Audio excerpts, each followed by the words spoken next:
والسلام على من لا نبي بعده وعلى آله وصحبه ومن تمسك بسنته إلى يوم الدين وسلم تسليما كثيرا أما بعد. We continue Kitaab At-Tawheed, 7:12 p.m. Friday, August the 23rd,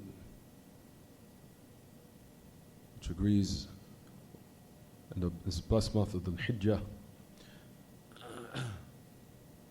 We're still in the blessed month of the Hijjah, the 22nd, the year 1440 after the Hijrah, Mustafa alayhi salatu wassalam. We still continue in the chapter how the Messenger of Allah sallallahu alaihi wasallam protected the sanctuaries and the boundaries of monotheism. You'll find of what we stopped at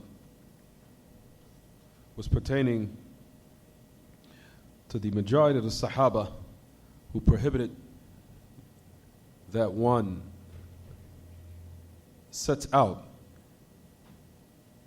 to go to the grave of the Messenger of Allah sallallahu alaihi wasallam and to make one's intention for that particular matter.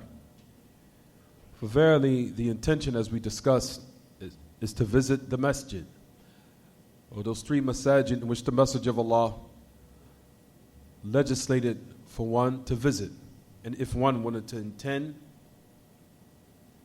such a matter, his intention would be to visit the masjid, not the grave. But the grave, as we know, is taba'un lil masjid. That the grave, that it follows in the masjid because it's in there. But however, even though it's in the masjid, one does not make his intention specifically for the grave. We covered the narrations where we said that the Messenger of Allah mentioned the prohibition of his grave being taken as a Eid. That his grave will be taken as a Eid, meaning a place of gathering, or a place of celebration, or a place for the people to do it consistently on a consistent basis. All these narrations of what we've been covering is a prohibition for that. All these narrations are a prohibition for that. We covered the narrations where the Messenger of Allah also encouraged for one to perform his nawafil, the voluntary or supererogatory prayers, if one is able to pray them in the house, and that's the origin. But if one is, like we said, is busy and he's in the road and he stops through a masjid, for example, and prays his voluntary prayers after his obligatory ones, then there's no harm in that, due to one being busy and being under certain circumstances that does not allow him to pray his nawafil or his voluntary prayers in the house. But however, the origin, if one is able, that he applies the sunnah where he performs these type of ibadah, or these type of voluntary prayers or voluntary worship, or these voluntary acts, that they're performed in the house as much as one is able.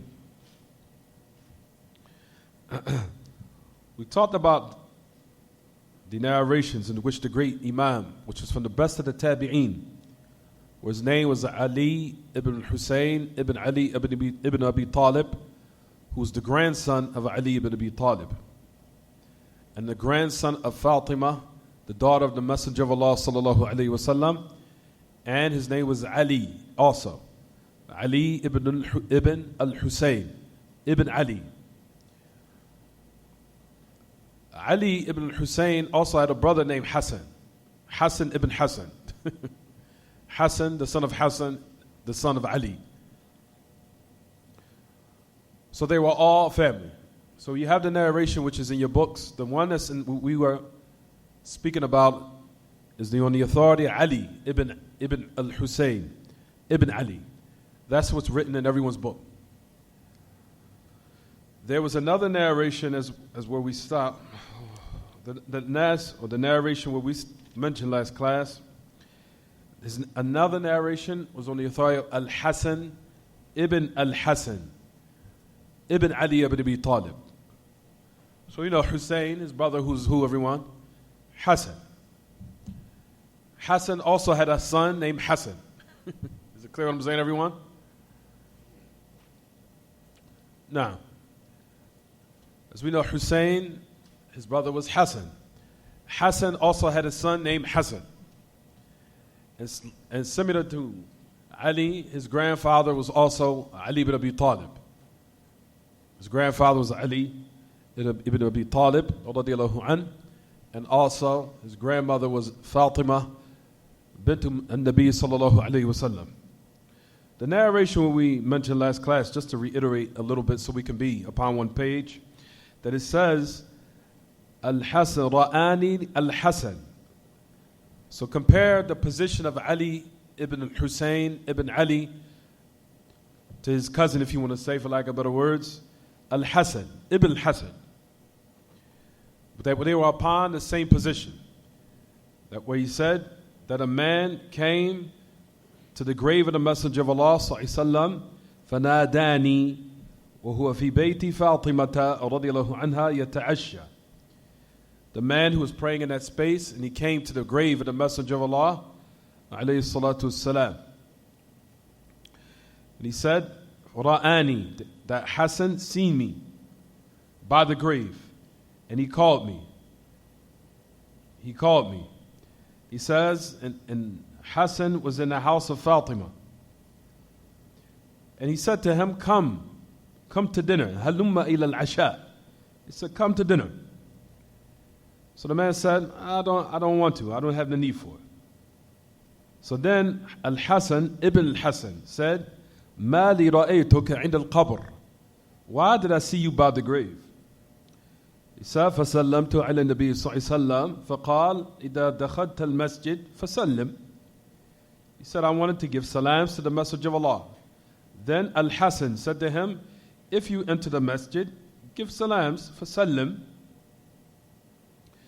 ثم قال, then he said, verily the Messenger of Allah صلى الله عليه وسلم said, do not take my grave as a Eid, as a place of gathering, as a place of ibadah, as a place for worship, as a place where you gather in numbers or in groups, or you take it as a place of celebration consistently, weekly, yearly, or what have you.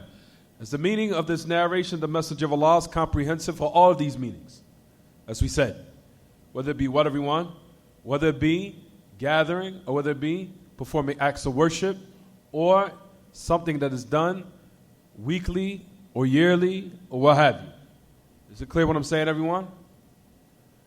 So when the Messenger of Allah mentioned, said, do not take my grave as an Eid, it is comprehensive for all of these meanings, for all three. You should not gather in groups, come to the grave, raise your hands, supplicate, even if it's to Allah. Not to do it by the grave of the Messenger of Allah. Or face the grave. If you're facing the Qibla, not to have the grave in front of you, or be in the vicinity of the grave as much as you can. But we said last class, the grave of the Messenger of Allah is fortified by protective barriers from walls and fences. So in actuality, no one can draw close to the grave of the Messenger of Allah due to this type of fortification, or this protection. However, for one still to have an intention to perform any act of worship by the grave of the Messenger of Allah, it is not something that any of the Sahaba did.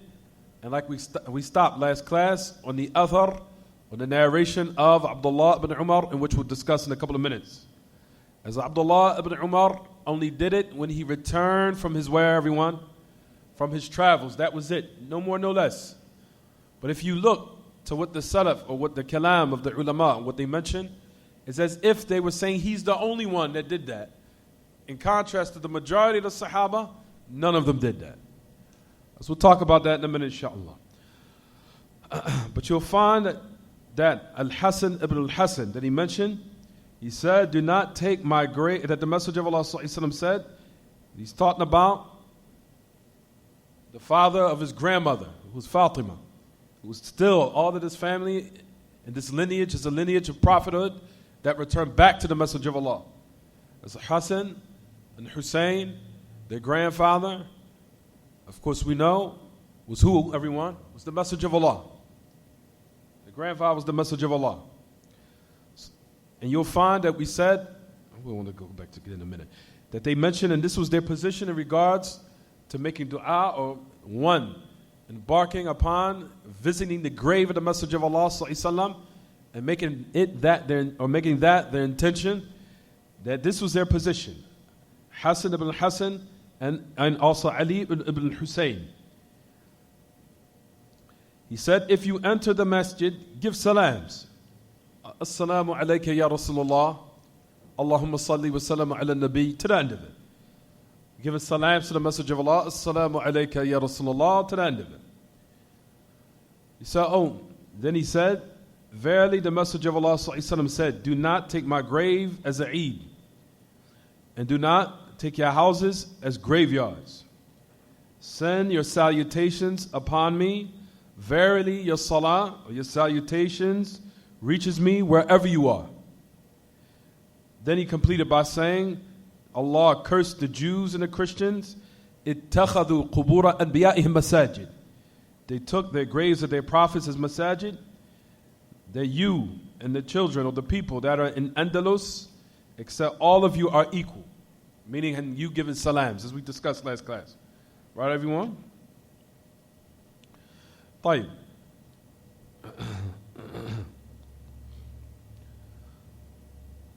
We also discussed with Shaykh al-Islam Taymiyyah that he said, now listen and pay attention very carefully to what Shaykh al-Islam Taymiyyah said. Ponder on his words, what he says here in this context. ما علمت أحدا رخص فيه لأن ذلك نوع من اتخاذه عيدا ويدل أيضا على أن قصد القبر للسلام إذا دخل المسجد ليصلي منهي عنه. Now listen to this. He said, I do not know anyone who gave an allowance. They gave an allowance to do that, because that is from a type of taking his grave as a Eid. And what also indicates that as the one who has the intention to the grave to give salams. He's intending the grave. That if he enters the masjid and pray, that if his intention is for the grave, then it's what? It's prohibited. Manhiyun an. And that is because it was not legislated. So he's saying here, what was one's intention? It should not be to what, everyone? It should not be for the grave. It should not be for the grave. That's not one's intention. That it was not legislated. He says Imam Malik that he also hated and detested that. For Ahl Medina, for the people of Medina.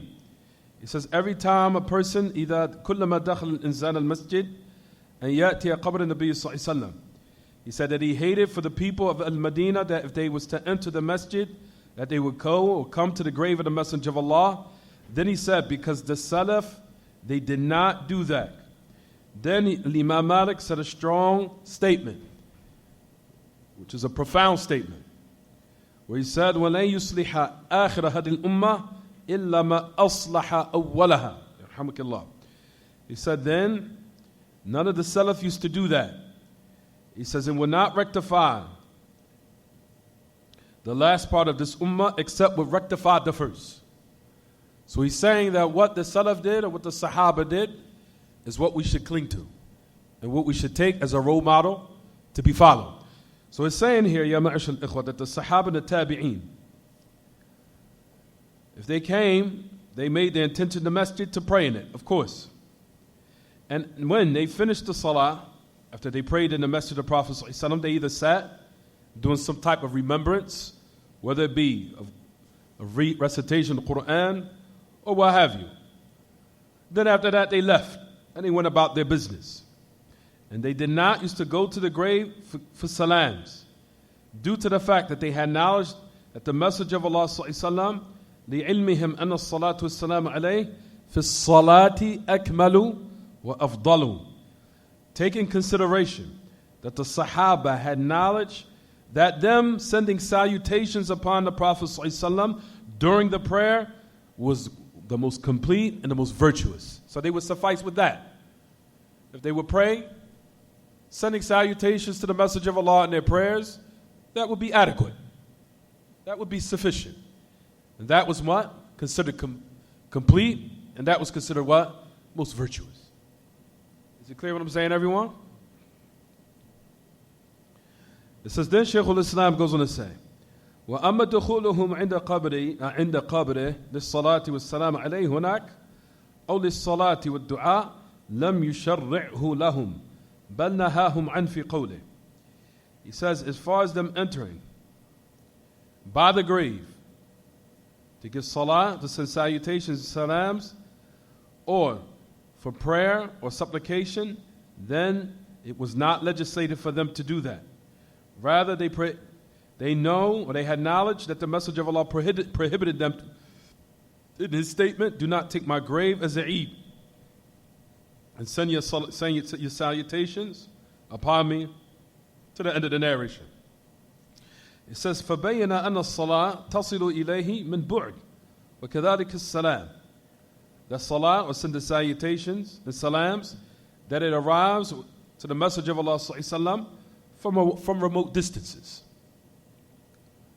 Likewise, salam, due to the fact that we know the narration that the Prophet sallam said, إِنَّ لِلَّهِ مَلَائِكَ سَيَّاحِينَ فِي الْأَرْضِ يُبَلِّغُونَهُ وَيُبَلِّغُونَهَا عَنْ أُمَّتِي السَّلَامِ. As we know the narration of the Prophet sallam, that he said, alayhi salatu wassalam, verily it belongs, verily for Allah, there's angels that are sayyahina fil ard. They traverse in the earth and they deliver to me, or they inform me of my ummah their salams. Is it clear what I'm saying, everyone? Take your powder today. Who's this?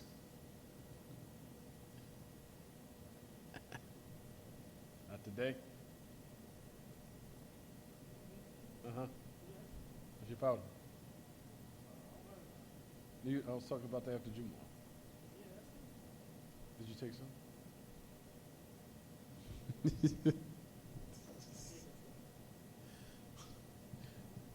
Today? You drunk some today? No.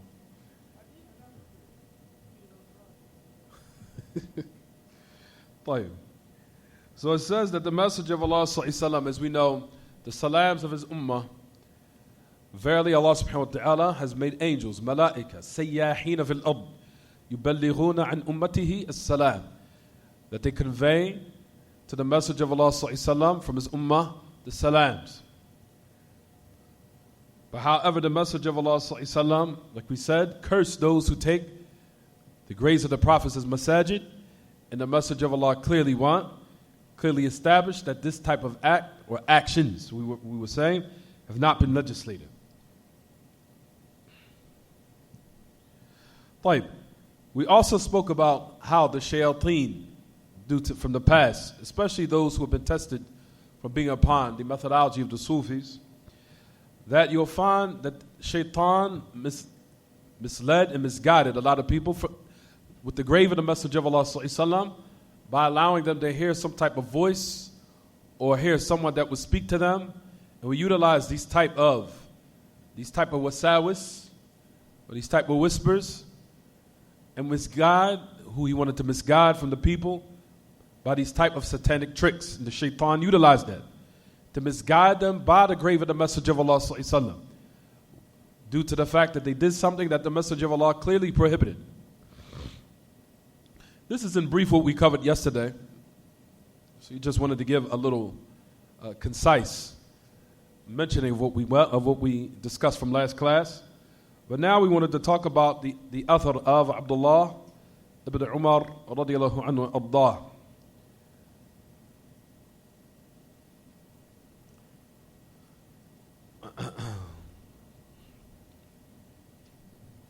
You'll find that the great Imam Rabi' ibn Hadi al-Madkhali Hamil al-Liwa al-Jarh wa-Ta'dil bihaq,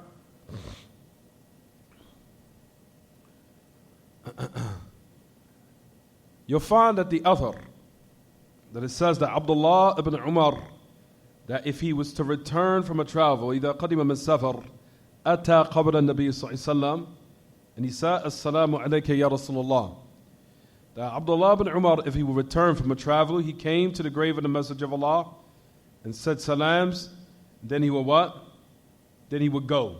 Give salams to the Messenger of Allah and to Abu Bakr and Umar, and then he would leave. And that's it. He said, As-salamu alayk ya Rasulullah, As-salamu alayk ya Abu Bakr, As-salamu alayk ya Abatah, thumma yansarif. He gives salams to the Messenger of Allah, then gives salams to Abu Bakr, gives salams to his father, then he will leave. Listen to Ubaydullah ibn Umar. The Ubaydullah, I'm going to go back up a little bit.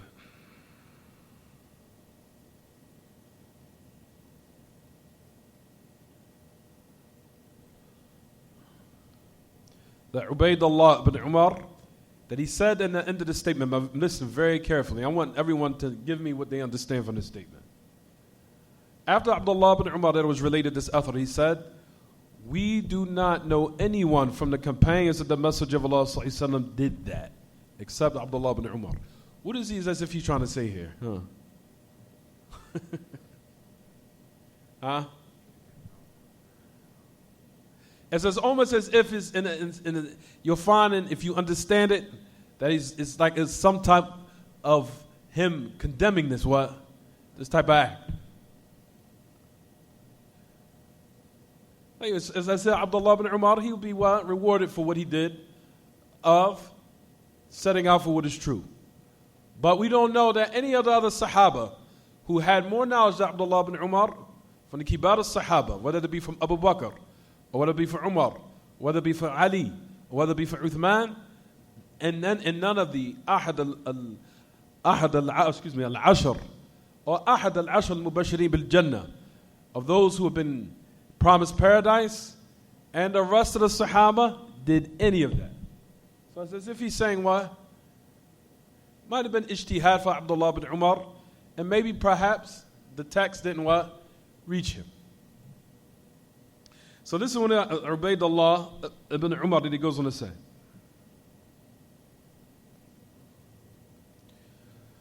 So he said, we do not know anyone from the companions of the Messenger of Allah that did that, except Abdullah ibn Umar. The great Imam Rabi' ibn Hadi goes on to say, يستفاد من قول عبيد الله بن عمر الإمام المدني. The great Imam Ubaydullah ibn Umar, al-Imam al-Madani from Medina. And he was a thiqa thabt, and he was reliable, and he was strong. That any of the honorable Sahaba radiallahu anhum, and from amongst them was the rightly guided predecessors, that none of them used to come to the grave of the Messenger of Allah except Abdullah bin Umar.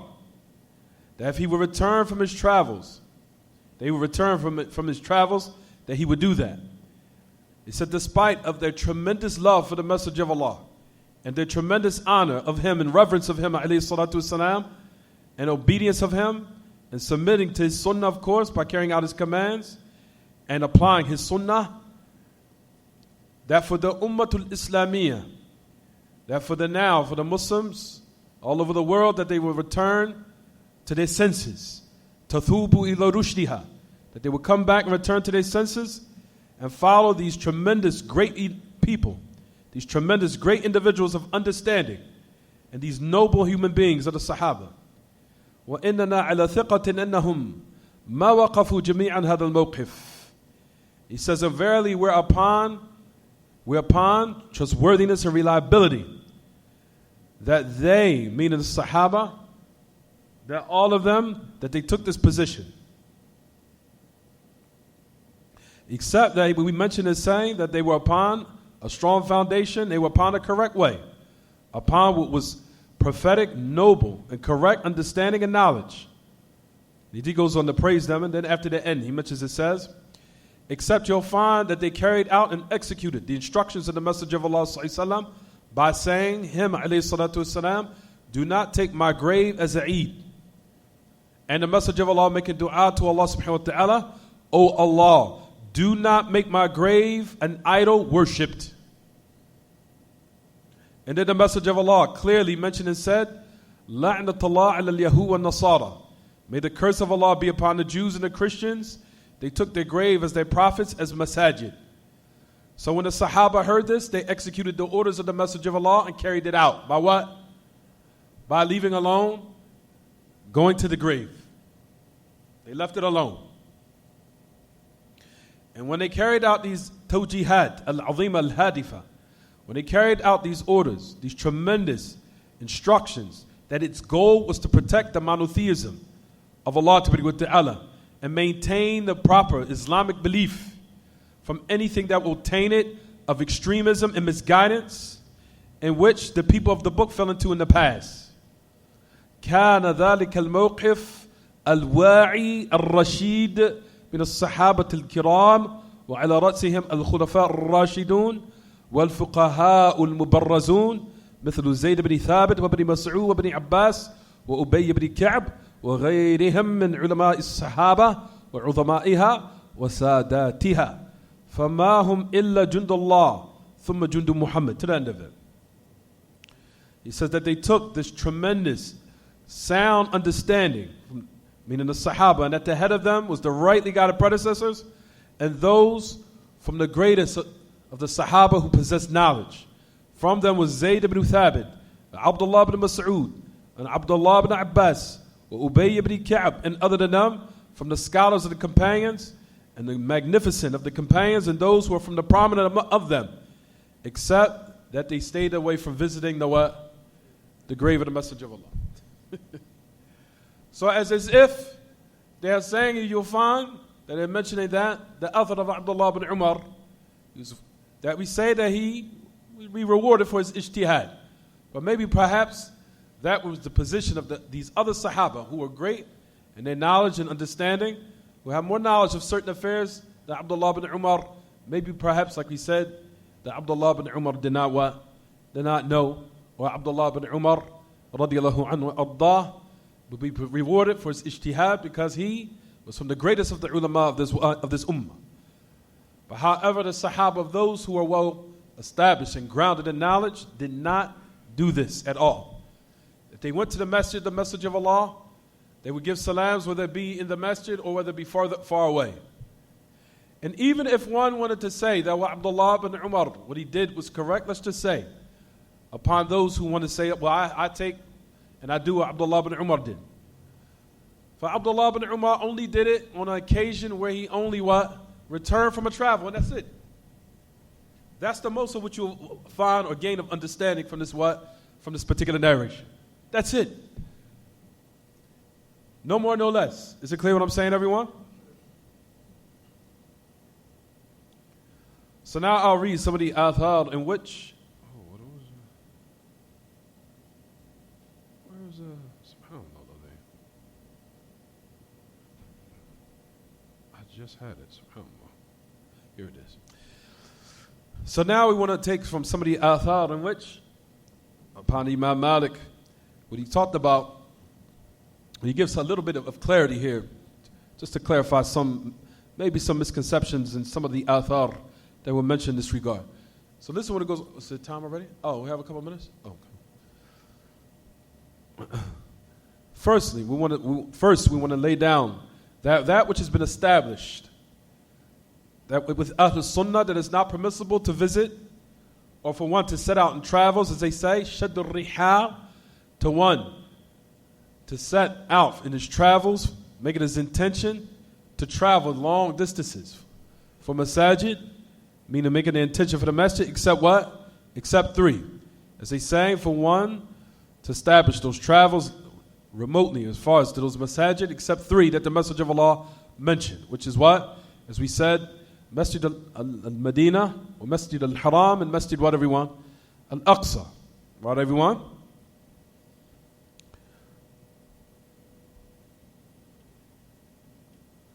طيب. قال ابن أبي شيبة. We already talked about the author of Abdullah ibn Umar. I wanted to read what Imam Malik said.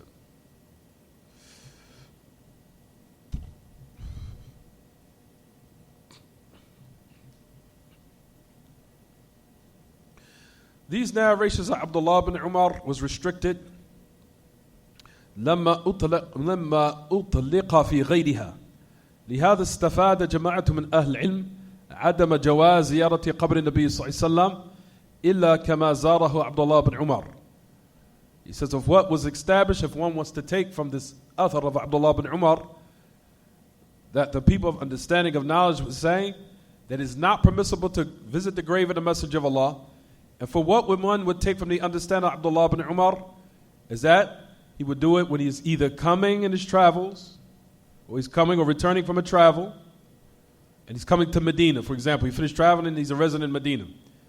He's a resident where? In Al-Medina. And as far as embarking upon a travel, that's something we're going to mention right now.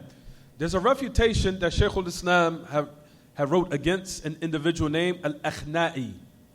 Al-Akhna'i. So notice it said refutation. As that was a majority of the books of Shaykh al-Islam Taymiyyah. Majority of his books were refutations against the people of misguidance and the people of al-inhiraf, of deviation. There's a refutation that Shaykh al-Islam wrote against an individual. His name was Al-Akhna'i. Al-Akhna'i.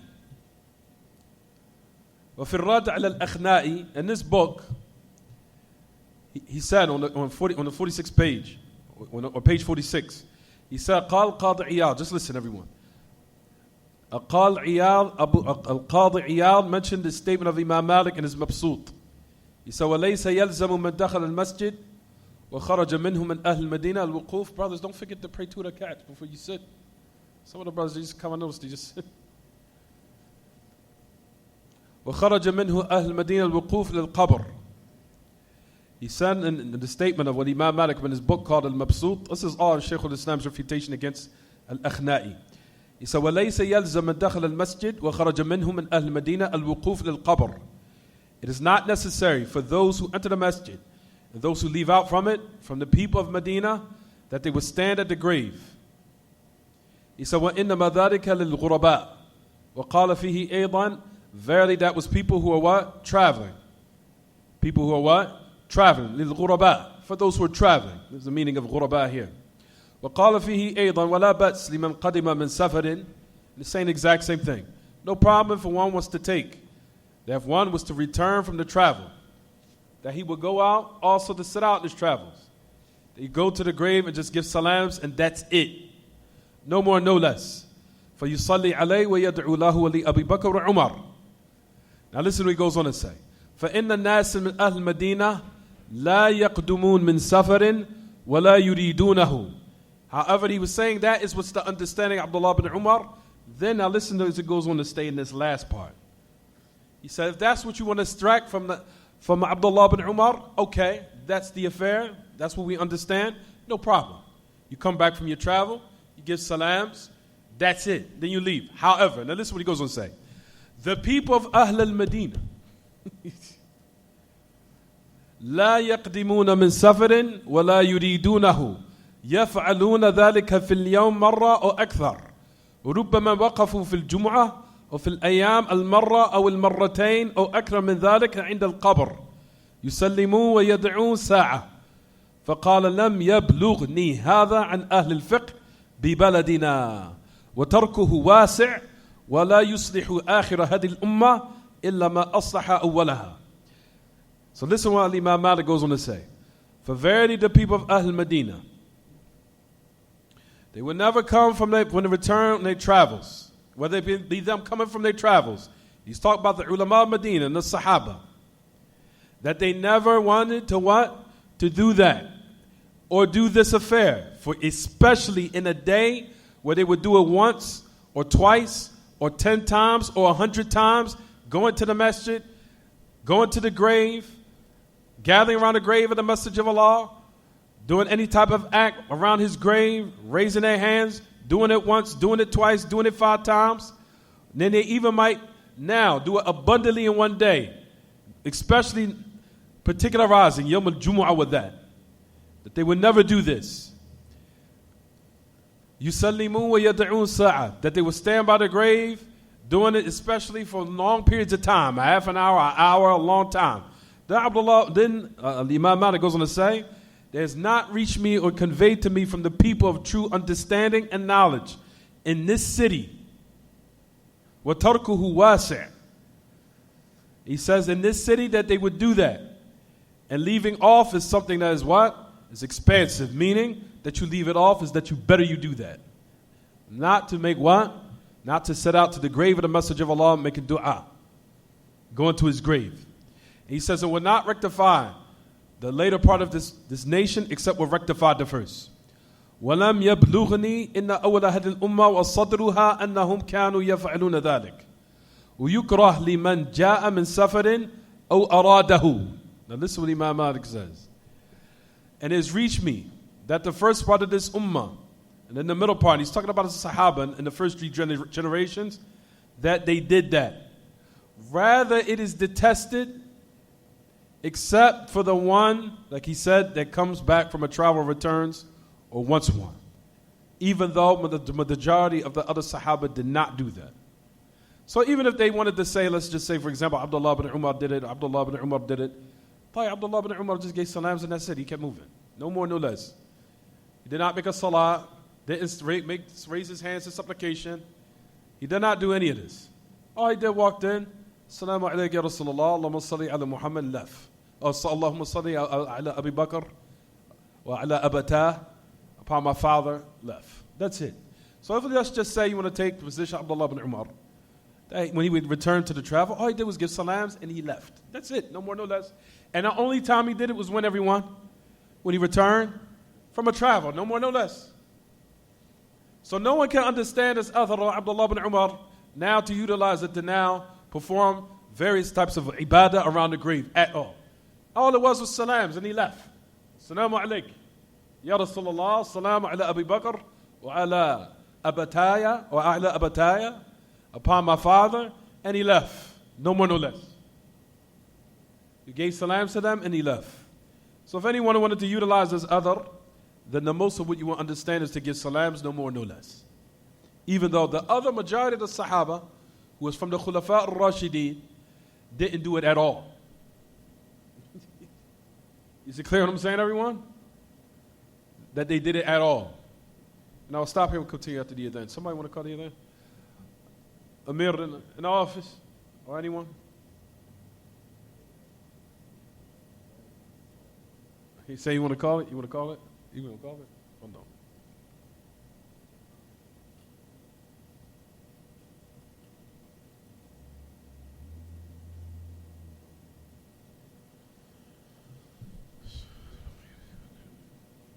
They'll try to use the author Abdullah ibn Umar. What's crazy is they only follow Sahaba when it suits their desires. That's it. See, now I got a leeway. You understand? They only want to follow Sahaba when it's for them, even though the other is still against them.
اللهم رب هذه الدعوة التامة والصلاة القائمة آت محمود الوسيلة والفضيلة وبعث المقام محمود الذي وعدته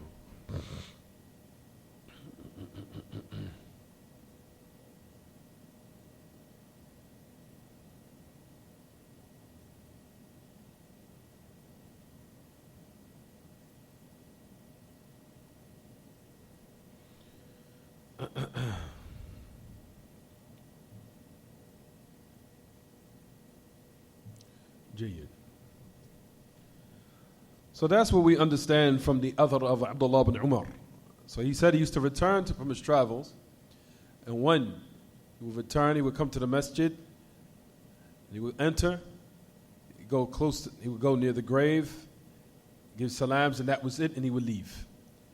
The majority of the other Sahaba, like we said, from the Khulafa, from the rightly guided predecessors, at the head of them was Abu Bakr and Umar, and Uthman, Ali, and you notice that in the lineage of Ali, who was the greatest of the Tabi'een, who came after Ali ibn Abi Talib, was his sons who are Hassan and Hussein, where they took the exact same position. Where Hussein taught it to his son Ali. Hussein taught it to Ali, the exact same thing. Why are you going to the grave of the Messenger of Allah? Don't do that. Don't go to the grave. And you'll find that even his relatives, from his uncle, from Hassan, and Hassan had another son named Hassan, also mentioned the exact same thing. You probably was late for this.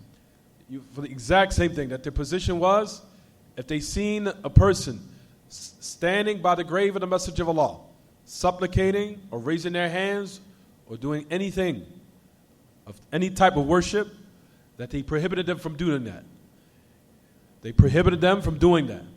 Whether it be the grave of the Messenger of Allah or other than the grave of the Messenger of Allah, from other those who are from the deceased or the inhabitants of the grave. It doesn't matter.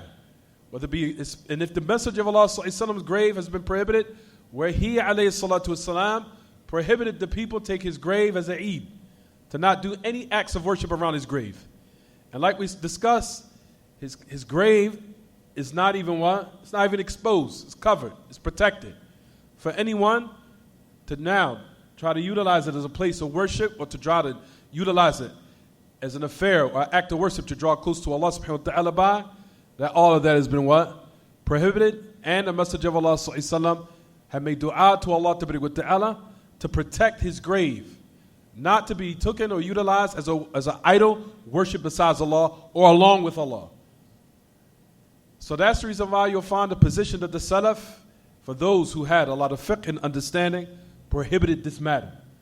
The only thing you would do is that one would enter the masjid, and that they would give salams, and even when they prayed in their prayers, they would send salutations and salams upon the Messenger of Allah in their salah, believing that that was what?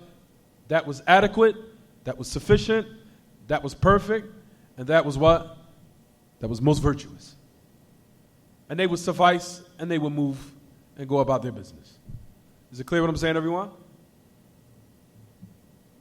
All of this, ya ma'ashal ikhwa, the Messenger of Allah sallallahu alaihi wasallam mentioned these athar, or these narrations, to protect the sanctuaries.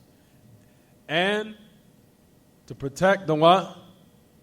To protect the boundaries that have been set, and to protect the greatest of affairs of our religion, which is the monotheism of Allah. So the Messenger of Allah sallallahu alaihi wasallam prohibited that anyone gather around his grave in groups, and that they do it repeatedly, consistently, once, twice, 3, 4, 5 times in a week or in a day. All this has been prohibited. Not that, because all these are the meanings of what, everyone? Of taking his grave as a what? As a Eid. Either by what? Either, number one, by performing acts of worship around his grave, or gathering in numbers and groups around his grave. Or what, everyone? Or doing it weekly or yearly or what have you. So the Messenger of Allah prohibited all of that. The only reason why you'll find that the people pray in that vicinity is due to the Rawdah. The Rawdah. As you know, the Rawdah, as the Messenger of Allah said in authentic narration, what, everyone? That by his minbar is a garden from the gardens of paradise, in which is legislated to pray in the Rawdah. That's it. But not near the what? Not near the grave, but in the Rawdah. Is it clear what I'm saying, everyone? somewhat. They're in the same vicinity somewhat. The house of Aisha is not far from the Rawdah. But it's legislated to pray in the Rawdah. But you would not pray where, everyone?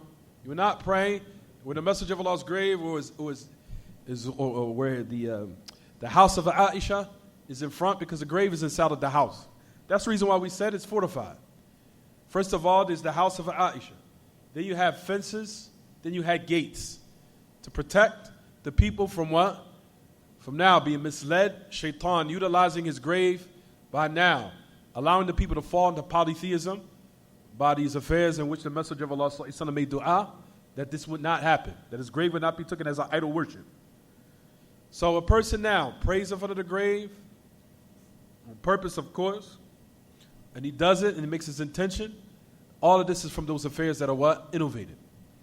But however, like we said, the Messenger of Allah alayhi salatu wasalam made dua that Allah subhanahu wa ta'ala made dua to Allah subhanahu wa ta'ala that his grave not be taken as an idol worship. And you'll find that Allah subhanahu wa ta'ala accepted his dua. And that's the reason why you'll find that there's so many types of layers and barriers that protects his grave, so the people cannot reach it. Is it clear what I'm saying, everyone? Right. So now we want to talk about, before we pray in a couple of minutes, it's la tushaddu rihal, for one, not to set out in his travels except to those what? 3 masajid.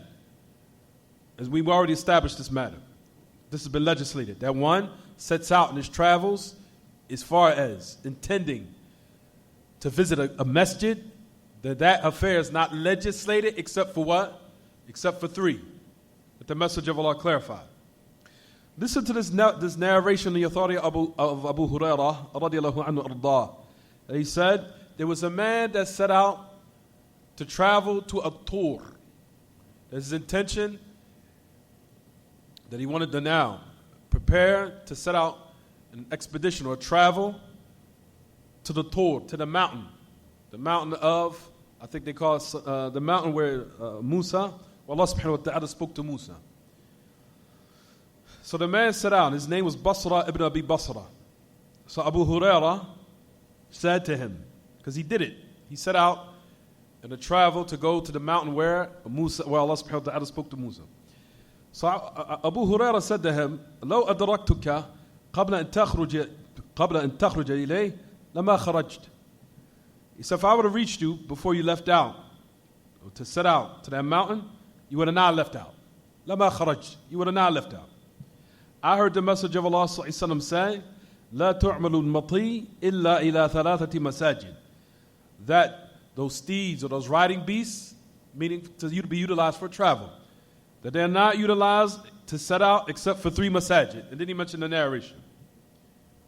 He said, أتيت عبد الله بن عمر فقلت إني أريد الطور.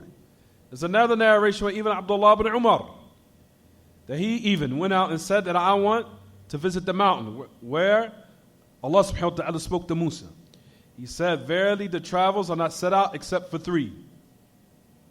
Then Abdullah ibn Umar said, فَدَعْ عَنْكَ الطُّورِ وَلَا تَأْتِي. He said, leave alone the mountain, don't go to it. That's the mountain of what? Of where the people expect, or what they think, where Allah subhanahu wa ta'ala spoke to who? Spoke to Musa.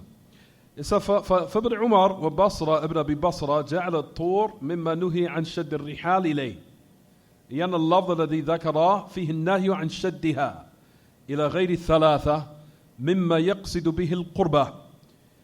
All of these are narration that clearly indicates what? The prohibition that one setting out in their travels only for those 3 masajid, in which one will utilize as a way to draw close to Allah by, meaning by their travel, in order to pray in those masajid.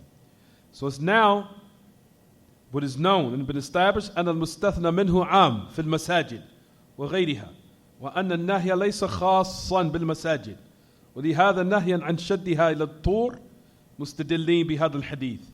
Even if it's something that was what? That might have been what we deem to be virtuous, because a place where Allah subhanahu wa ta'ala spoke to one of the prophets and the messengers, the people will think in their minds that it was something what? Special. Something virtuous. However, still, even though that being the case, it's still not what?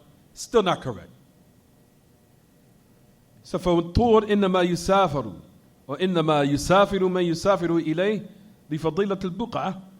Of course, and also Allah subhanahu wa ta'ala even called it Al-Wadi al-Muqaddas wal-Buq'atu al-Mubarakah wa-Kallama Kalimahu Musa. Allah subhanahu wa ta'ala called it the sacred valley. And He said the blessed, or the blessed Buq'atu al-Mubarakah, or that blessed place. And Allah spoke to Musa. But however, it's still prohibited due to the fact that the message of Allah clarified that one is not to set out in his travels to draw close to Allah subhanahu wa ta'ala in those travels, except to those three masajid, and that is what the ulama are upon. And likewise, Shaykh al-Islam Taymiyyah mentioned this when he rebutted against al-Akhna'i. So that is the narrations that we want to mention about Abdullah bin Umar, and that's what we wanted to close out the chapter by what we just mentioned. So that is what one would say if one of the Sufis would come up to you and they would say to you, well, Abdullah bin Umar, that he would what? In his travels, he would return, he would go to the grave of the Messenger of Allah. You would say to them, yeah, but what would he do? What would he do? What would Abdullah bin Umar do? What did he do when he reached the grave? He gave salams and left. That's it. What you do is make dua, stand there for half an hour. Oh, Ya Allah, Ya Allah. Akhi, that's not what Abdullah bin Umar did. Some of them, he make dua directly to the Messenger of Allah. Oh, Messenger of Allah, raising their hands like this and run to the grave. Oh, Messenger of Allah, forgive me, forgive my sins, get my wife pregnant. Oh, Messenger of Allah, make my life better. Yahi, you're standing by the grave, by the Prophet ﷺ, committing the most hideous sin that any human being could commit. Worse than fornication, worse than homosexuality, worse than murder and bloodshed. And you're sitting right by the grave doing it. This is how Shaitan has taken the Muslims so far away. To the point, the whole mission of all the prophets, you're doing it right by his grave. The whole mission of the prophets and what they came to actualize, their whole mission was to make war with, which was polytheism. And anything that leads to it, you're doing it right next to the grave of the Messenger of Allah. And then the Muslims wonder why, scratching their head, why are we in the state that we're in? Look to the grave.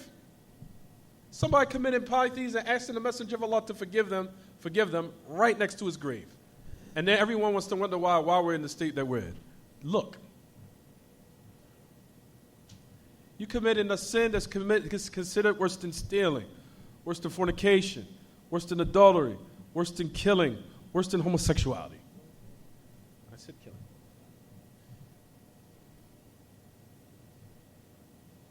And all those sins together, maybe. And we're not condoning murder at all. Nobody's condoning that. The hadith of Bukhari is clear. Hadith of Bukhari, with a man that killed 100 people. When he killed 100, the angels of punishment came to take his soul. So that's to show what, everyone? It's still tremendous what he did. And that's now nobody is saying that was something small. That was something tremendous. You took the lives of 100 people. The angels of punishment came to take his soul. May Allah subhanahu wa ta'ala allow the angels of rahmah to take our soul. However, this is to show the point what I'm saying. What did it say in the narration of Bukhari, brothers and sisters? The man wanted to make tawbah and he journeyed to the land where there was the people who are what? The people who are evil. He left off the land and embarked upon the land in which the true one who was a scholar told him and directed him to do in order for his tawbah to be accepted. The man died in the land. And I asked all the brothers in the class, where was his inevitable abode? Where? Where was it? It was paradise.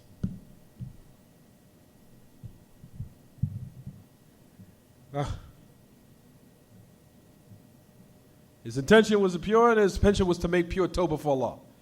And he wanted to also bring the reasons of why his tawbah be accepted. The point of why I'm mentioning this is to show that what? How polytheism is worse than what? Anything. Polytheism is worse than anything. That was the missions of all the prophets and messengers, for all of them to warn against this matter, and you'll find there are Muslims raising their hands and doing it right by the grave of the Messenger of Allah.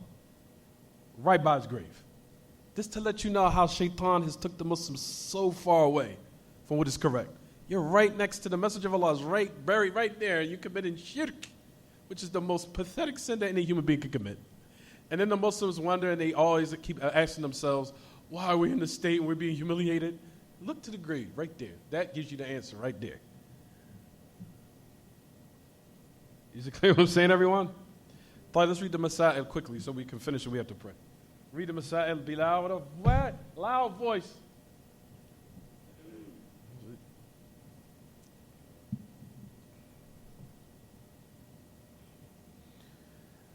How is it possible? If I was to raise my hands in the grave of the Messenger of Allah and I said this, oh, Messenger of Allah, forgive me. What is that? Jake. He said it right away. No hesitation. Exactly.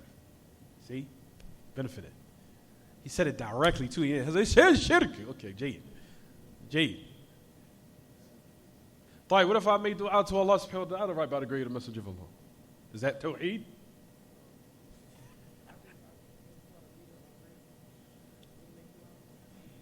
Say it again. Jade.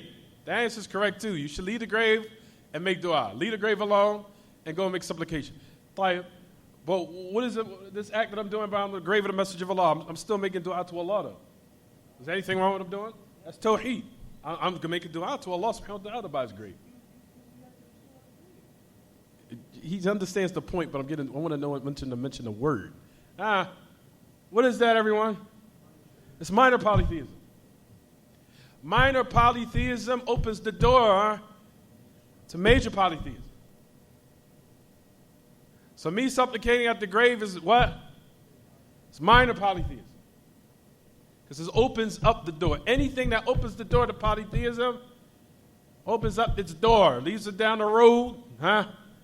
It's called shirk asghar, minor polytheism. For example, saying, oh Allah, you swearing by other than Allah. And it could be major, depending on the ta'zeem of the magnification of the person's heart for what he swore by. It's very dangerous. But at any rate, so if I was to go to a grave right now, Musa, go to the grave, not on the message of Allah, I want to go to the grave, let's just say, to my mother's grave. Say my mother's grave. And I stood there and I prayed by her grave. Is that correct? Why? It's polytheism. If I pray to my mother, what kind of polytheism is that? Is that major or minor? It's major. Tayyib. It's major. Does it nullify your Islam or not? It does nullify your Islam. Takes you out the fold of Islam. Jade. Tayyib. What if I pray to a grave, in a graveyard, to Allah? What kind of polytheism? Minor polytheism. Jade. Is my salat valid? Jade. Said salat is not valid. Tayyib. We said that based upon the majority of Ahl Ilm say that you'll find that the person that performs any type of ibadah, especially salat in the grave, your salat is not valid in the graveyard. That's why you'll find the majority of Ahl-Ilm say those masajid that have those people who are dead or deceased buried in it should not be prayed inside. You should not pray in that what? In that masjid. Is it clear what I'm saying, everyone? Not to pray in the masjid that has a person who's dead inside of it. Is it clear what I'm saying, everyone? And if a person did it and he had knowledge of it, that's something different. We're talking about if you have knowledge of it, not to pray in those what? Masajid that have a grave in it. Is it clear what I'm saying, everyone? Jade. Tayyib. Let's finish up the Masail. Read the Masail. Come on, because we got to pray. We've got about 4 more minutes. We were supposed to pray 5 minutes ago. But go ahead, come on. No. Read the Masail. Read the important matters. Number 1, we didn't even start yet.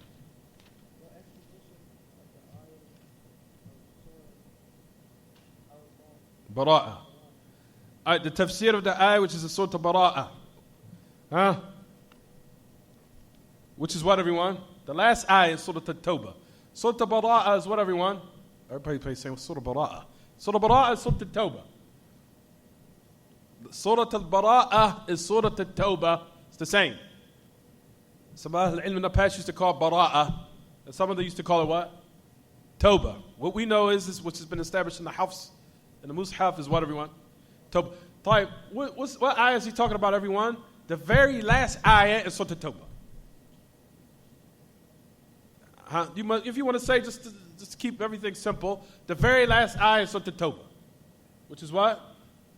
That the message of Allah has come. لَقَدْ جَاءَكُمْ رَسُولٌ مِّنْ أَنفُسِكُمْ عَزِيزٌ عَلَيْهِ مَا عَنِتُّمْ حَرِيصٌ عَلَيْكُمْ بِالْمُؤْمِنِينَ رَءُوفٌ رَحِيمٌ. That ayah, the first ayah in the chapter. The meaning of the ayah. We went over it, right?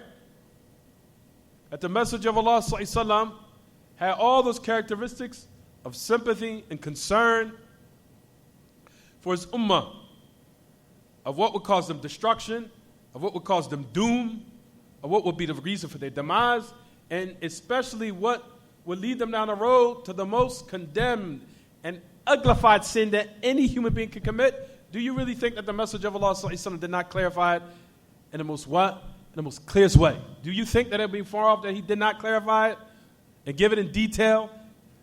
Except that the greatest of all affairs, which is the protection of what validates our religion in the first place and what it's established upon, except that the message of Allah ﷺ clarified it in the most what? Clearest manner, with details, clear. Not to believe in, for example, in bad luck. Or not to believe in what? Superstitions. Not to play by graves. Not to supplicate to the grave or to the deceased. The message of Allah gave so many details. Not to swear by other than Allah. All these things are clear. And it's crazy because if you go to Egypt, there are people that will actually say, and they claim that they are scholars of Islam, that say, yeah, we know these narrations, but we don't see that to be correct. Scholars in Azhar in Egypt. Yeah, we know these narrations, but we still swear by other than Allah. Oh, okay. Tayyib, what can you do after a person has been God, but now their insight has been what? Totally wiped away. Tayyib. So everyone understand what we just mentioned about Surah Al-Bara'ah. Next masala. Second.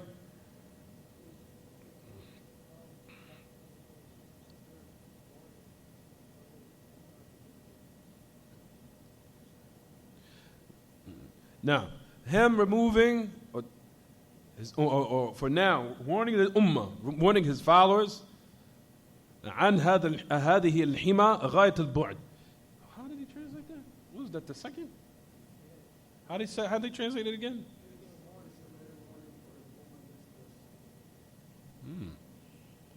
إبعاده أمته عن هذا وعن هذه الحمى غاية البعد. Yeah.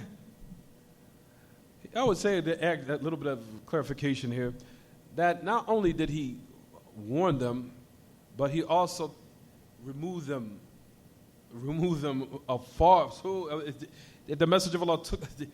How can I put this in better words? That he removed them far away from it.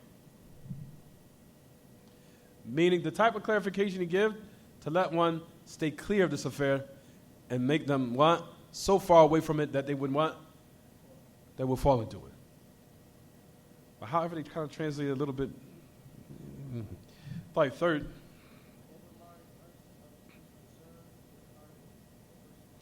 Like that's enough in regard to the first about the ayah. Like the fourth. This is what Sheikh Muhammad Abdul Wahab said. Who the Sufis despise. Keep in mind, brothers and sisters, I want to ask you guys before we end this class off. If someone says, yeah, you practice Wahhabism, how would you answer them? Easy answer. Someone comes to you, oh, you're a Wahhabi, which is known amongst all these deviant Muslims out here. They say you're a Wahhabi. You a Wahhabi. What would you say in reply? Gee, that's good. However, it's another answer I'm looking for. You can easily just start it off. Tafadal.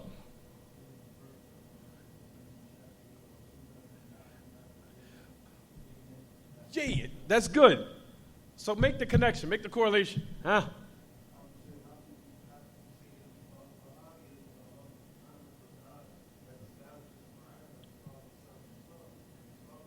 So that means what? Abdul Mateen is saying it in the office. So whoever followed Sahaba. So what? Make the connection. Make the connection. You guys are like right there. You just say the word. Say in actuality, Wahhabism is following the message of Allah and the Sahaba.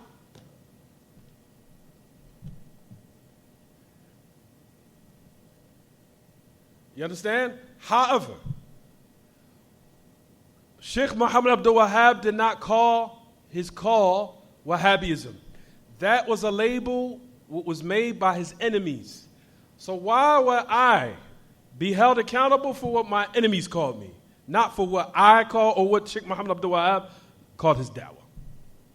That's how you got to answer it. Wahhabism was a label by the enemies.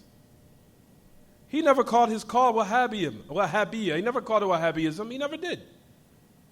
His call was the call of the Messenger of Allah, which was what they understand is the orthodox, clear understanding of Islam. Because that's what it is.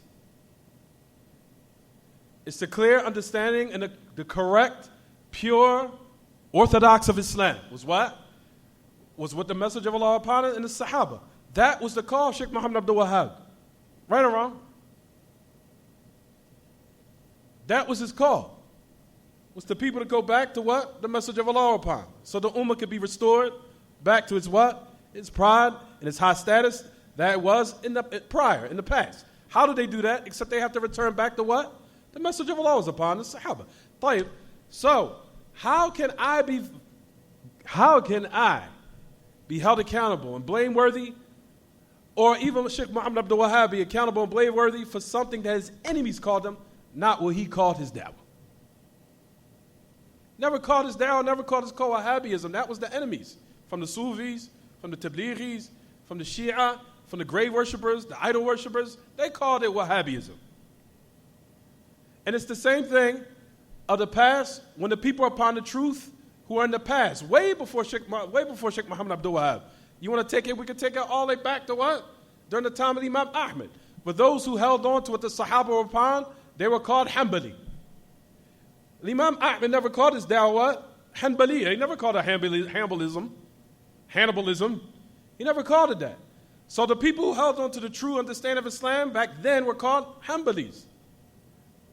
Is it clear what I'm saying, everyone? Then as it progressed later on down the line, then it came to Shaykh al-Islam Same thing, who they make war with. See, you even follow Shaykh al-Islam Shaykh al-Islam, his call was never the call except the what? The pure orthodox and true understanding of Islam. That was his call, no more, no less. So they came with these nicknames. Similar to today, you say the same thing and never change. You guys are Albanis. You guys are Jamis, Muhammad al-Jami. You guys are Bazis, or some of them say Bazia. Some of you guys are Albanis. Some of you are Jamis. All these names or nicknames was made by who? By us? By the people of Sunnah? The people of the truth? Or who? The enemies. So how are you going to call me something what my enemy called me by? I didn't call that, nor do I deem that to be correct. Rather, what I'm upon is what? Is what the message of Allah is upon. And if that which you know, what the message of Allah upon is Wahhabiyya, then that is a name we do not what? Accept. But we do accept that what the message of Allah was upon in the Sahaba was Minhaj al-Salaf. And that is what? Is that what we ascribe ourselves to? This is how you have to break it down to people who now come with these nicknames. You're Wahhabi. I never called myself Wahhabi. Sheikh Muhammad Abdul Wahhab never called his calling Wahhabism. Never did. That was from the people who hated his da'wah, because actuality, you're not hating the call of Muhammad Abdul Wahhab, you're hating the call of the message of Allah. You're hating the call of the Sahaba. So it's not the affair of our affair of us, but it's the affair of what? Of the pure Islam and the pure understanding of it. Is it clear what I'm saying, everyone? Is it clear what I'm saying? Is it clear or not? So no one should be, now if a person interviews you or comes to you, you're Wahhabi, we understand that you practice Wahhabism. So you know how to answer it. Well, what I understand is you're Wahhabi.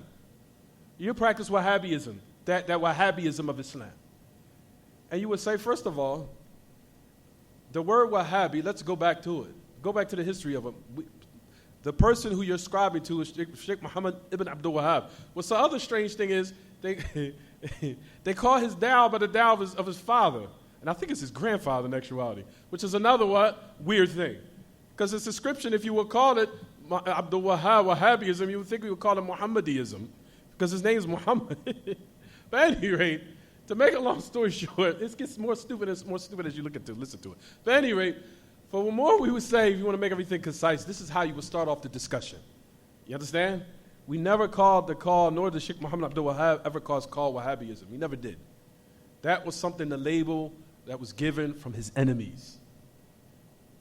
Is it clear? But what his call was the pure orthodox understanding of Islam, of what the message of Allah is upon, and the Sahaba. And if you look to his history, he did exactly what the Messenger of Allah did when he revived the Ummah, when they were in a state of turmoil, and then when they were in a state of polytheism, when it became back to similar to how the Messenger of Allah when the polytheists were upon, where there were so many idols spread out in the land. The same thing happened to the Jazirat al-Arab, where they started now resorting back to worshiping idols. What did he first thing he do in his call? Except that he removed the idols. Is that not the call of the dawah of the Prophet ﷺ or not? The first thing he did, he focused on, was what we're talking about right now. The monotheism and how the people are supposed to purify themselves and rid themselves of polytheism. If you look to his history, it's exactly what he did. He came to the region of the Arabs. He seen that they were all engrossed inside the most filthiest, most disgusting of filth, which is a polytheism, and people worshiping idols. The first thing he did, he removed it. Isn't that not the dawah of the Prophet ﷺ? So if that is Wahhabism, if you actually do call it, and that is the pure teachings of Islam, and that was what the Messenger of Allah did, then I'm upon that. You understand? But don't use the word Wahhabi and say I'm blameworthy based upon what my enemies called me. Is it clear what I'm saying? Because nobody's accepting the word Wahhabi or Jami or Al-Albani, because neither find none of Al-Albani. If you say that the pure call to Islam is what he's upon, then we're upon that, inshallah. But we never called ourselves, nor did Sheikh Al-Albani call those who are upon the pure Islam Albanis or Jamis. And in these days and times, Madkhalis. Those who practice the pure Islam now these days are called Madkhalis. Is it clear, everyone? طيب, تفضل. They reject his books, and I'll talk to you about that later. Come on, last three, we're going to stop. Come on, hurry up. Last three, we'll stop. So it says the prohibition, what did Sheikh Muhammad Abdul Wahhab say here? The prohibition of what, everyone? Visiting the Messenger of Allah's grave. على وجه مخصوص.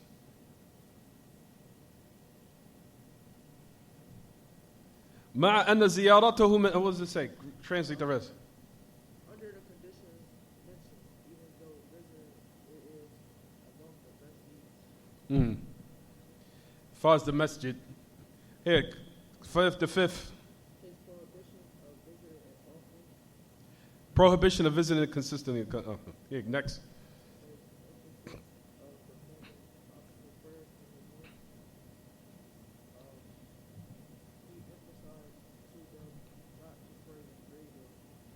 Not to pray in the graveyards, not to make any acts of worship in the graveyards. Right, last one. He gave a reason for this, even if a person is forward,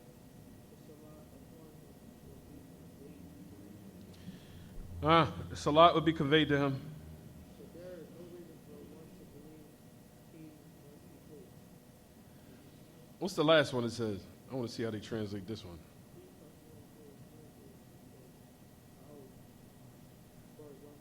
He said, Ar-Razzaaq and his actions of his ummah shown to him. Oh. There's a weak hadith, and I'm going to stop here. Weak. You'll find the majority of al-ilm. Sheikh bin Baz even declared the da'if. Sheikh al-Albani said it was da'if. That he said, تُعْرَضُ عَلَيَّ أَعْمَالَكُمْ فإن رأيت خيرا فإن رأيت خيرا فحمدت الله وإن رأيت شرا استغفرت لكم. There's a narration, and I'll talk about this next week or next class. Rather, it says, your actions are shown to me. If I see evil, or if I see good, I praise Allah. And if I see evil, I seek forgiveness for you. I mean, seek forgiveness from Allah for you. That's the narration. You understand, everyone? طيب, that hadith is da'if, weak. Some say fabricated. طيب, this is what Ibn Baz says, and we'll stop here inshallah. يريد المصنف رحمه الله أن النبي صلى الله عليه وسلم لا يعرض عليه من أعمالنا إلا الصلاة والسلام عليه فقط. This is what the great Imam Ibn Baz mentions. He said what the great Imam Muhammad Abdul Wahab, what he mentioned and what he intended here is that the message of Allah صلى الله عليه وسلم, nothing is shown to him of our actions except sending the salutations and what? The salams upon him only. Is it clear what I'm saying, everyone? لا كما يظنه المبتدعون أن كل الأعمال تعرض عليه فإن وجد خيرا حمد الله. He's talking about the hadith. He said, and not like those who are innovators, that they think that all of the actions are shown to the message of Allah, that if he's to see good, he praised Allah. Who's he talking about? He's talking about a hadith I just said, right, everyone? The hadith. He praised Allah. And if he finds other than that, he sought forgiveness. He seeks forgiveness. Huh? He's talking about the hadith. طيب, مستدلين على ذلك بحديث أوها من بيت العنكبوت ومعرضين عن صحاح النصوص الكتاب والسنة التي رواها البخاري مسلم. He said they use this hadith, I'll just mention now everyone, which is more weak than the house of a spider, turning away from the authentic narrations of Kitaab and Sunnah which has been related and established in al-Bukhari Muslim. Is it clear? So we'll stop here. Any questions about the class? Tafadal. We gotta hurry up, we gotta pray. We have to really pray.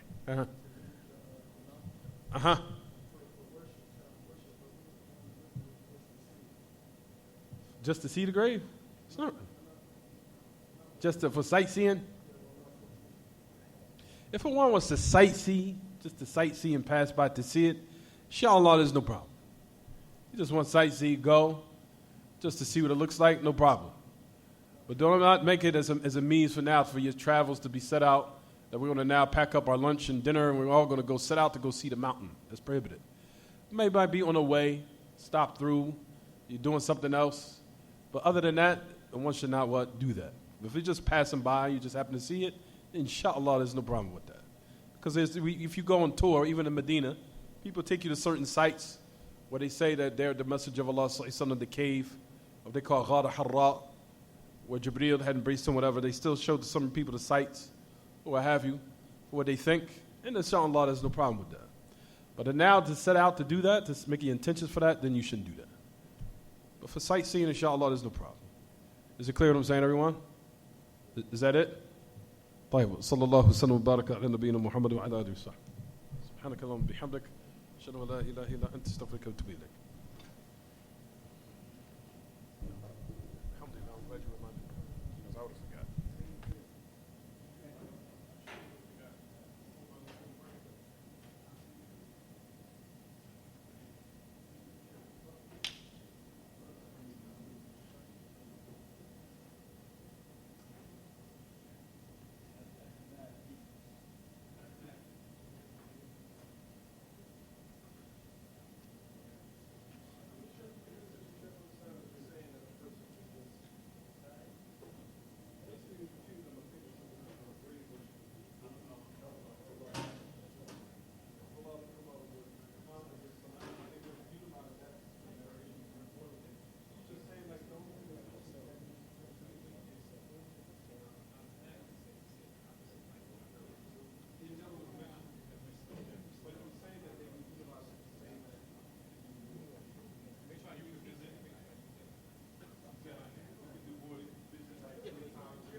استووا اعتدلوا تراصوا استووا صفوفكم فإن تسوية الصفوف من تمام الصلاة.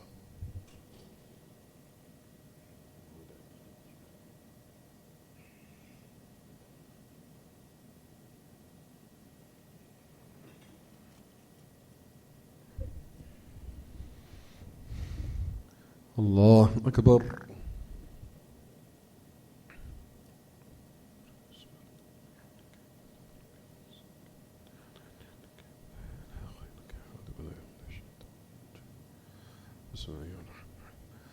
الحمد لله رب العالمين الرحمن الرحيم مالك يوم الدين إياك نعبد وإياك نستعين اهدنا الصراط المستقيم صراط الذين أنعمت عليهم غير المغضوب عليهم ولا الضالين آمين.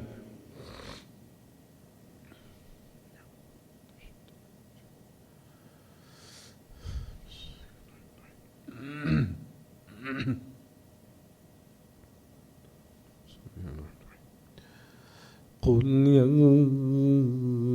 أيها الكافرون لا أعبد ما تعبدون ولا أنتم عابدون ما أعبد ولا أنا عابد ما عبدتم ولا أنتم عابدون ما أعبد لكم دينكم ولي دين.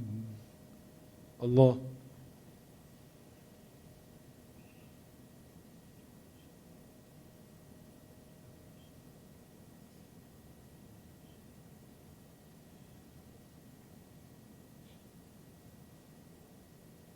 سمع الله لمن حمده.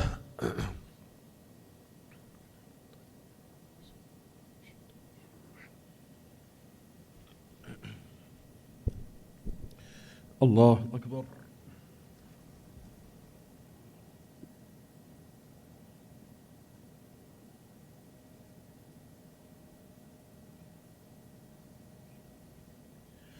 الله أكبر.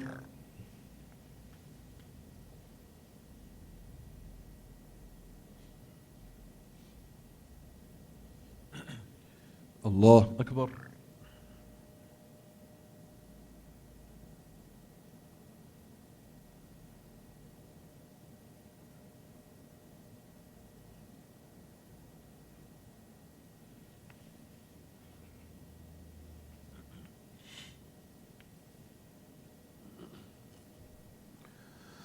الله أكبر.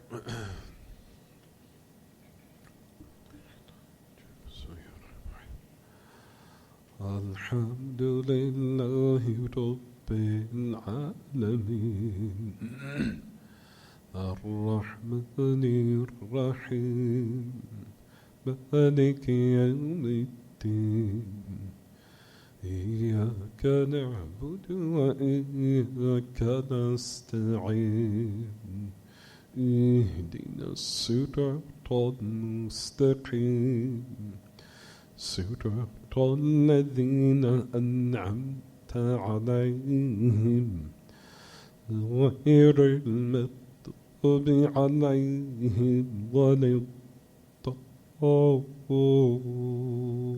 الضالين آمين.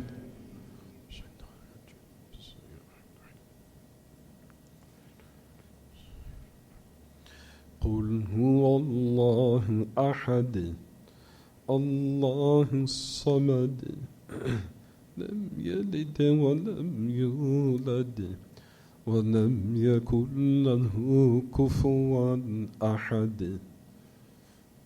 الله.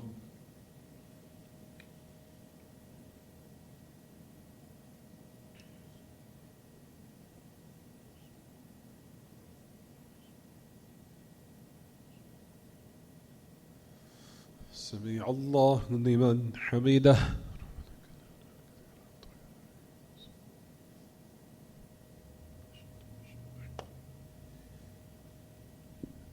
الله أكبر.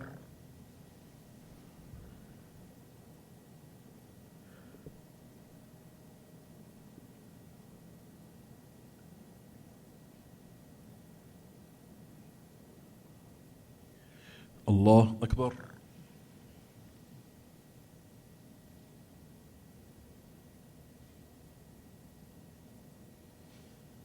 الله أكبر.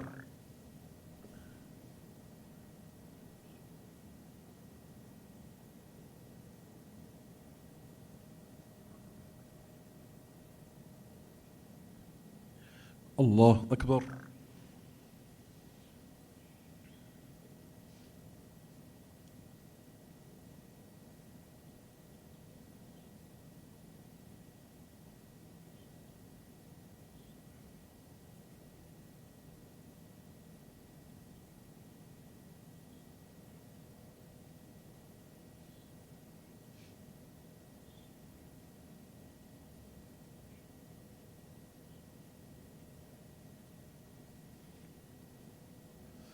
الله أكبر.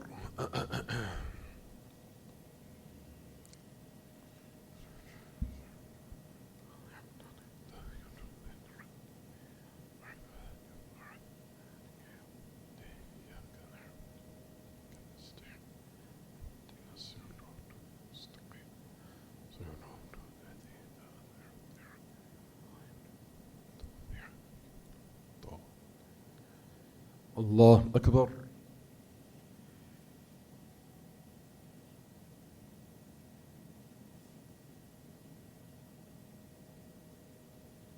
سمع الله لمن حمده.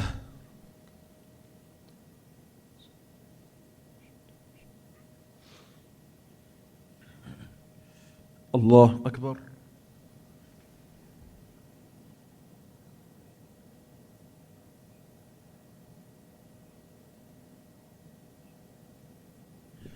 الله أكبر.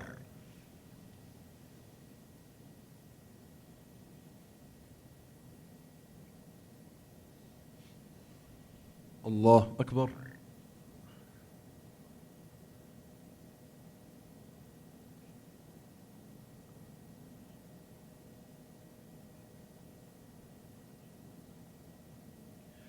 الله أكبر.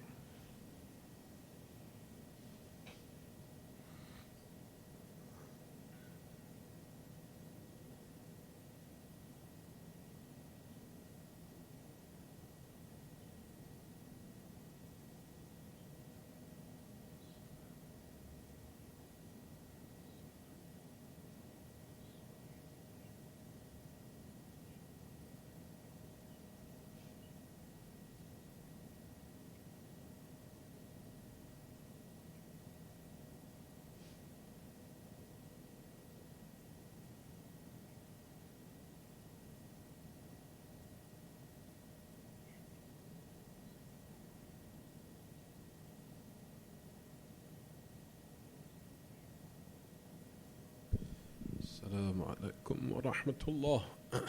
السلام عليكم ورحمة الله.